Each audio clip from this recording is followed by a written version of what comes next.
하나님의 말씀은 요한계시록 2장 18절과 23절을 연이어서 읽도록 하겠습니다. 하나님은 모든 교회가 각 사람의 뜻과 마음을 살피는 분이심을 알기를 원하십니다.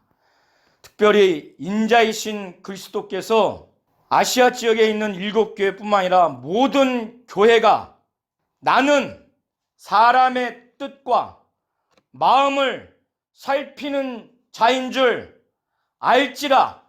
알라. 그러기에 내가 너희 각 사람의 행위대로 갚아주리라. 이렇게 말씀하고 있습니다.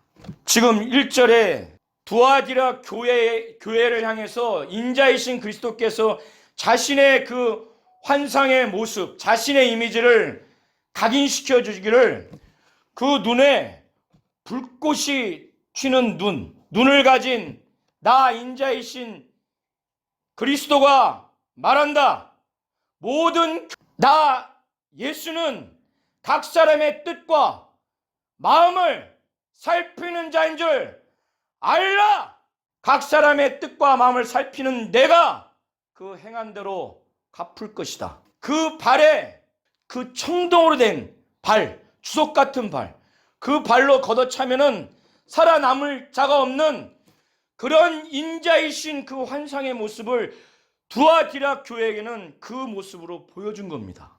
호랑이의 눈도 우리 눈에 보면 오금이 저려서 기절할 정도고 도망갈 정신도 못 차릴 텐데 그 눈에 불꽃이 튀는 눈으로 그분은 자기를 보여주셨어요. 그런 이미지로. 그리고 그 발에 황소의 발, 코뿔소의 발도 아니고 얼룩말의 뒷발 한 발 차면 사자도 다 죽습니다.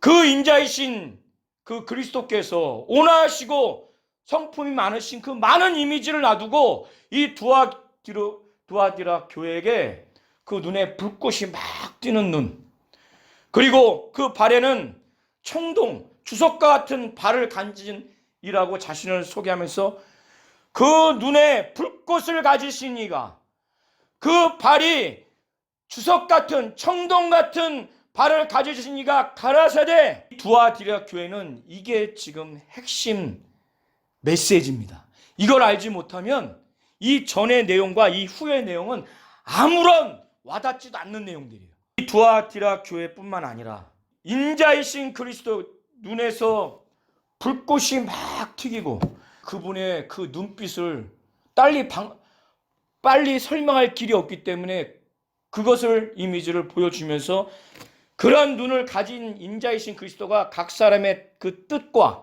마음을 다 살핀다는 거예요. 인자이신 그리스도께서 보좌 우편에 계신 그분이 우리가 품은 뜻과 우리의 마음을 훤히 살핀다고 인정하시고 우리가 손바닥 보듯이 이것을 인정하는 것이 신앙생활을 시작하는 겁니다. 신앙생활을 잘할 수 있는 것입니다. 그렇지 않으면 가먼이설로 내 신앙생활을 정당화하고 내 마음과 생각이 거룩한 것처럼 하나님 뜻대로 사는 것처럼, 그리고 다른 사람은 하나님 뜻대로 살지 않는 것처럼 비방하고 판단하고 폄하하고 덜 여기는 그런 우리의 신앙생활이 반복됩니다. 이렇게 해도 누구 하나 심하게 질책도 하지 않잖아요. 정말 성령의 감동대로 인자이신 그리스도가 육신을 갖고 와서 이렇게 지도하지 않습니다. 그래서 이 인자이신 그리스도가 사도 요한을 결국에는 보내서 참다 회개도 하지 않으니까, 정신 못 차리니까 이 인자이신 그리스도가 그렇게 사랑이 많고 그렇게 인내심이 많고 죄를 져도요, 한 번 죄를 지면은 하나님 절대 징계하지 않습니다. 나는 모든 교회가 사람의 뜻과 마음을 살피는 자인 줄 알라. 각 사람의 행위대로 내가 갚아줄 것이다. 왜 이런 말씀을 하셨느냐? 그 앞절에 20절에 보면 그러나 앞에 칭찬하는 것이 있어요. 그것은 제가 좀 이따 말씀드릴게요. 칭찬하는 부분이 어떤 부분이냐? 두아디라 교회가 이렇게 영적으로 성장하는 교회가 보기가 쉽지 않습니다. 보통 처음 가진 그 믿음, 처음 받은 신앙이, 사랑이, 그 섬김이 가장 큰 겁니다. 첫사랑은 처음 사랑이라는 의미도 있고 가장 큰 사랑이라는 의미가 있는 거예요. 성령 받은 사람 치고 그때를 회상하지 않는 사람이 거의 없죠. 그때 충격, 믿음의 충격, 그 하나님의 사랑에 대한 충격이 너무 커서 자기도 잊을래야 잊을 수가 없는 겁니다.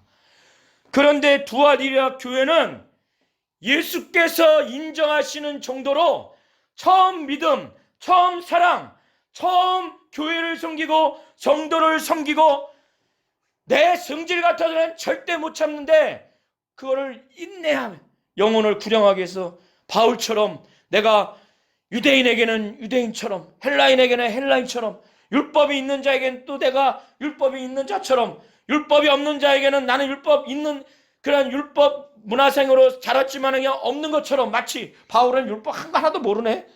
그렇게 맞추어서 그들을 하나라도 구원을 얻기 위해서 했다는 거예요. 저희도 그런 경험이 있지 않습니까? 또 지금도 그렇게 하는 분이 있을 겁니다. 이 두아디라 교회는 처음 사랑, 믿음, 그 섬김과 그 인내가 처음보다 많아졌다는 거예요. 그래서 그거를 인자이신 그리스도께서 특별히 다른 교회는 내가 하나님의 아들이다.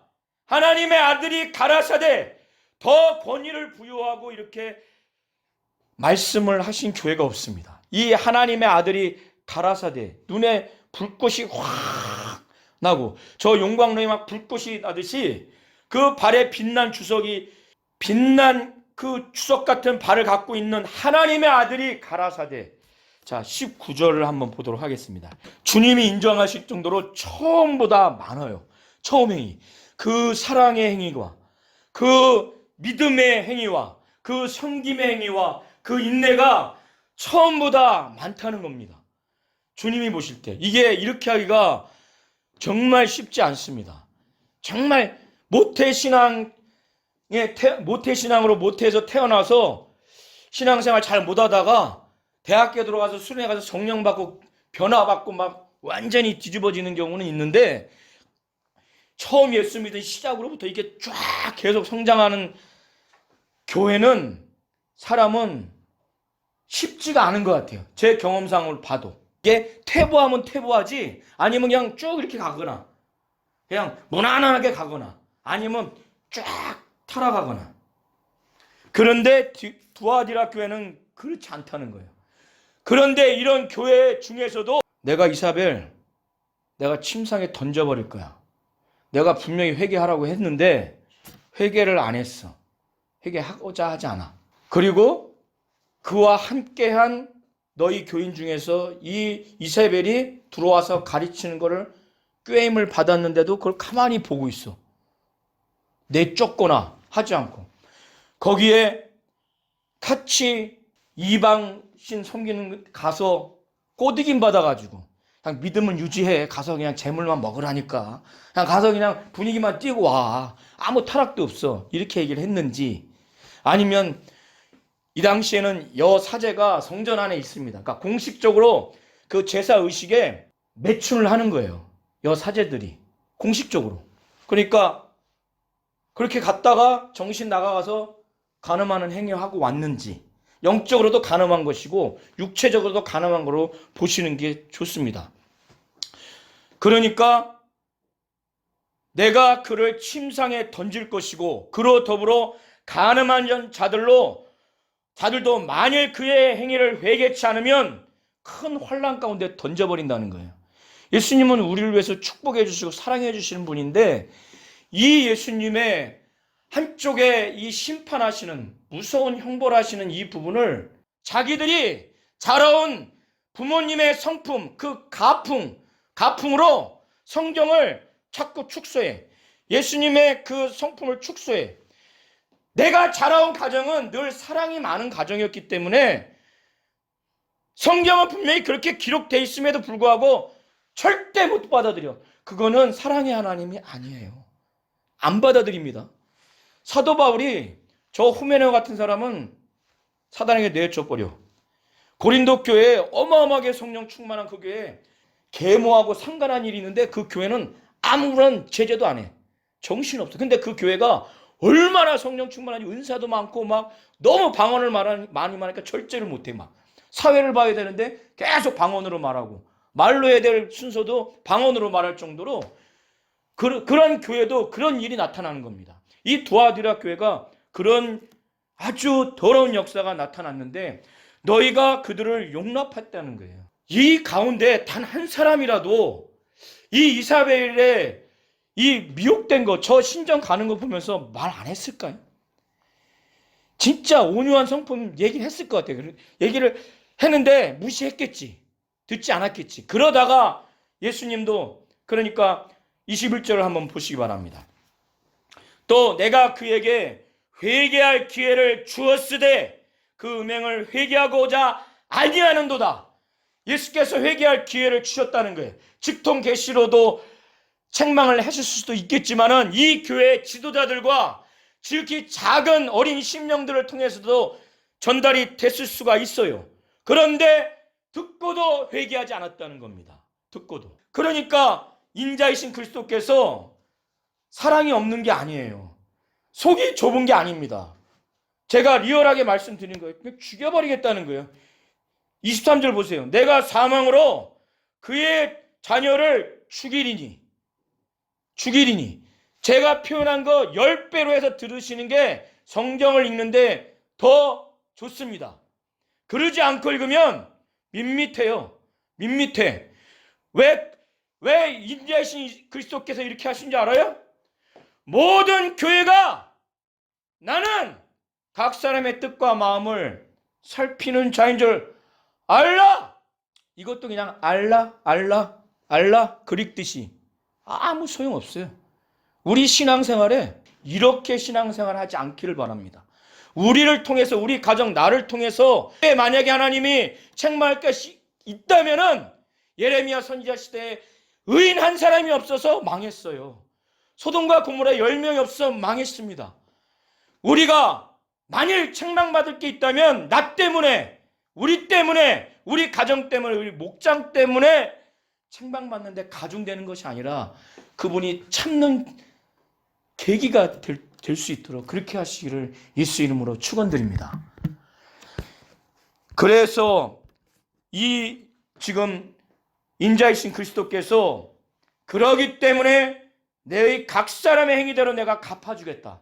그런 다음에 남은 사람들 그 사랑이 자라고 인내가 자라고 섬김이 자라고 또 그 믿음이 자란 그들을 향해서는 할 말이 없다는 거예요. 더 이상 너희들 더 열심히 해야 돼. 막 채찍질할 그 짐을 지울 게 더 이상 없다는 거예요.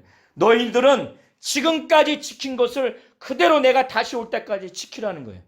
저와 우리 모든 성도님들이 이와 같은 사람들의 부류입니까? 아니면 지금 죽여버리겠다, 침상에 던진다는 것은 구약의 의미에서는 질병을 주겠다는 거예요. 그리고 이사벨과 같이 가늠한, 영적으로 가늠했든지 육신적으로 가늠했던 너희들도 회개치 않으면 큰 환란에 던지겠다는 거예요. 우리가 지금 여기에 위험한 사람인지 가까이는 있지만은 이쪽이 아닌지 우리 스스로가 잘 분별하시기 바랍니다.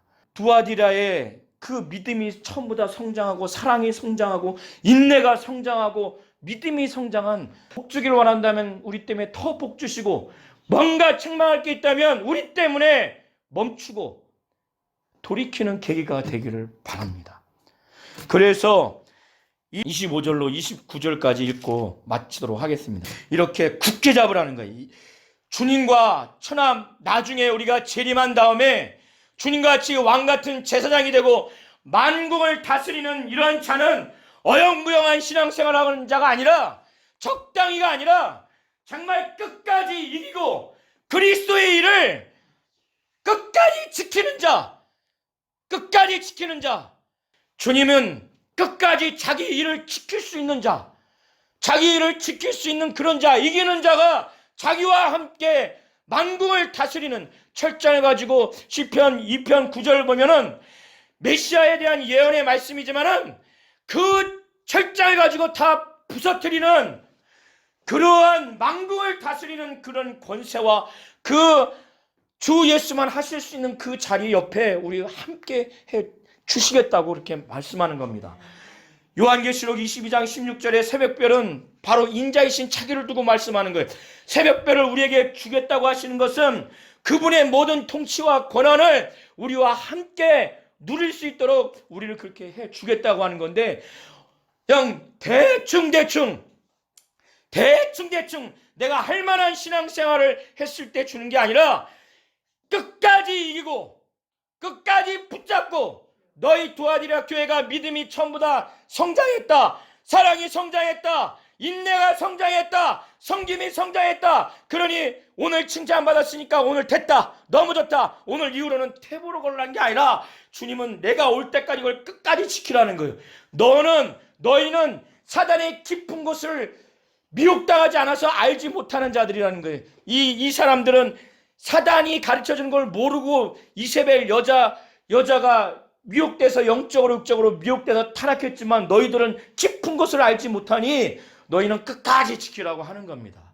저와 우리 모든 성도님들이 이 시간 같이 기도할 때에 하나님, 정말 나와 내 가정과 목장과 예배당과 우리 교회가 나로 말미암아, 내 가정으로 말미암아, 정말 하나님 나로 말미암아 우리 예배당이, 우리 교회가 만국을 다스리는 정말 철장으로 모든 이방 민족들, 불신앙과 불신앙들의 모든 민족을 다 부서뜨리는 새벽별을 주시는 그런 영광의 주님과 함께하는 만국을 다스리는 권세와 영광을 누리게 해달라고 예수 이름을 한번 부르며 기도하시겠습니다.